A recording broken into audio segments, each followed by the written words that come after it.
Մեր Հայաստանը գտնում է մի հետաքրքիր իրավիճակում հիմա։ Մի ջրբաժանի առաջ է։ Ու այդ ջրբաժանի հենց ամենակենտրոնում Մեղրի համայնքն է։ Ինչ ջրբաժան է դա։ Մենք պետք է որոշենք, մենք ինչ ապագա ենք ուզում մեր երկրում ունենալ։ Մենք ուզում ենք մեր երկրում ունենանք հավասարակշիռ լուրջ ղեկավար, թե ունենանք մարդ, ով ամեն օր մի նոր հետաքրքիր նյութով համաշխարհային մամուլին մեր վրա, չեմ ուզում ասեմ ծիծաղելու, բայց զարմանալու առիթ է տալիս։ Տեսեք ինչ են անում մեր հարևանները։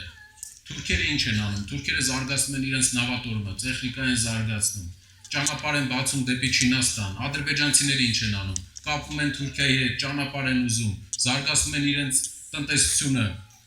ռազմական ուժն են զարգացնում, Կասպիան ծովով նավահանգիստներ են կառուցում, ինչ ենք անում մենք։ Մենք կուկուռուզ ենք ուտում։ Մտնում ենք մետրո, երեխեք հետ իրար քաշքշում ենք, կռիվ ենք անում սաղորը, ինչ ենք անում էլի, ես լուրջ աշխարհի ես փոփոխությունների ֆոնին, իսկ այն ինչ որ մենք տեսնում ենք, այն ինչ որ կամերայի դերն է, դրանից 8 անգամ ավելի բարդ հետևն է, մեջից ճանաչելով պետական ապարատը կարամ ասեմ, որ կամերայի դեմը հլա ամենավախենալու բաները չի տեղի ունենում, ընդեղ ավելի վախենալու բաներ է, իրանք մասնագետ չեն, իրանք ընկել են այդտեղ, բայց չգիտեն ոնց կառավարեն, հարգելի հայրենակիցներ, մենք պետք է հասկանանք, որ